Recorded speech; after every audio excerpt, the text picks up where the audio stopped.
හරි. මම අද ඔයාලට පෙන්නන්නේ අත ඔයාලගේ අතෙත් මේ සලකුණු තියෙනවා නම් හොඳට බලන්න. ඉවර වෙනකම් මේ වීඩියෝ එක බලන්න. සමහරවිට මේ කියන්නේ ඔයා ගැන වෙන්න පුළුවන්. ජීවන රේඛාව අපි එහෙම නැත්නම් කියනවා මේක ලයිෆ් ලයින් එක. ලයිෆ් ලයින් එක ආරම්භ වෙනවා මේ වගේ ලකී ෆිෂ් සයින් එකකින්. අපි කියන එක ගෝල්ඩන් ෆිෂ් කියලා. එහෙම නැත්නම් වාසනාවන්තේ මත්ස්‍ය. එහෙනම් ලකී ෆිෂ් කෙනෙක් එක්ක ජීවන රේඛාව ස්ට්‍රෝන්ලි තියෙනවා නම් අනිවාර්යෙන් එකක් තමයි උපදින දරුවෝ ඉතාම වාසනාවන්තයි. යාලා දියුණු වෙනවා. ඒක නවත්තන්න බෑ කාටවත්. ඒ වගේම එයාගේ ජීවන රේඛාව ස්ට්‍රෝන් කියන්නේ අනිවාර්යයෙන්ම ඒ ලැබීම් තහවුරු වෙනවා. සමහරුන්ගේ මේ ෆිෂ් සයින් එක පැහැදිලිව තිබ්බත් ජීවන රේඛාව බ්‍රේක් වෙලා තියෙනවා කියන්නේ එයාට ගොඩාක් ගැටලු තියෙනවා. එයාට සාර්ථකත්වයට යන්න බෑ. ඒ ලැබීම් වලට වඩා ප්‍රතිවිරුද්ධ නැත්නම් කළු කර්ම එයාට බාධා කරනවා එයාගේ ගමනට.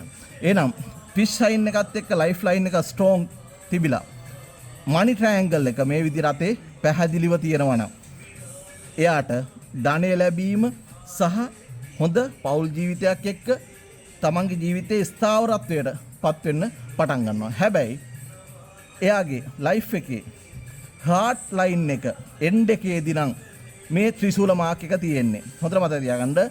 හાર્ට් ලයින් එක එන්ඩ් එකේ නම් ත්‍රිශූල මාක් එක තියෙන්නේ. එයාගේ ලයිෆ් එකේ සාර්ථකත්වය ආරම්භ වෙන්නේ මැදි වයසෙන් පස්සේ. එහෙම නැත්නම් අපි කියනවා අවුරුදු 35න් පස්සේ තමයි එයාගේ ලයිෆ් එකේ ලැබෙන දේවල් එයාට ලැබෙන්න පටන් ගන්න. ෆිෂ් සයින් එකත් එක්ක මනි ට්‍රයැන්ගල් එක ඒ වගේම හાર્ට් ලයින් එකේ හෘද රේඛාවේ අග ත්‍රිශූලයකින් තියනවා කියන්නේ ඒක හොඳම හොඳ අතක්, සුබ අතක්, ඒ වගේම සුබ ඵල කියන අතක්. විශේෂම දේ කියන්න ඕනේ මෙයාගේ වෙන එක මණ්ඩලයකවත් කොහෙවත් ගැටලු සහිත රේඛා නැහැ. ඒ වගේම එයාට ඵල දෙන්න තියෙන කර්ම නැහැ.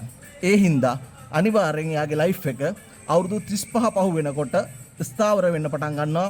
හොඳ ෆැමිලි ලයිෆ් එකක්, ඒ වගේම හොඳ ආදායම් මාර්ග, වගේම හොඳ සාර්ථක දරුවෝ ලැබෙනවා. වගේම මනි ට්‍රයැන්ගල් එකෙන් එයාව ස්ථාවර කරනවා මූල්‍ය අතින්. ඒ වගේම හොඳ හෘද රේඛාවක් අවසානයේ මේ විදිහට ත්‍රිශූල මාක් එක තියෙනවා කියන්නේ එයා සක්සස් වෙන එක කිසිම දෙයකින් නවත්තන්න බෑ.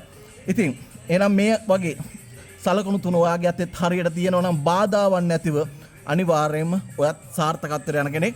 ඔයාගේ අතේ ෆොටෝ එකක් අරගෙන අපිට කමෙන්ට් කරන්න. අපි බලමු ඔයාගේ අත්ලෙත් මේ විදිහේ ඔයාගේ ලයිෆ් එක අවුරුදු 35න් පස්සේ මැදිවියෙන් පස්සේ සාර්ථක වෙන සලකුණු තියනවාද කියලා. එහෙනම් කමෙන්ට් එකක් දාන්න ඔයාගේ අත. ජය වේවා.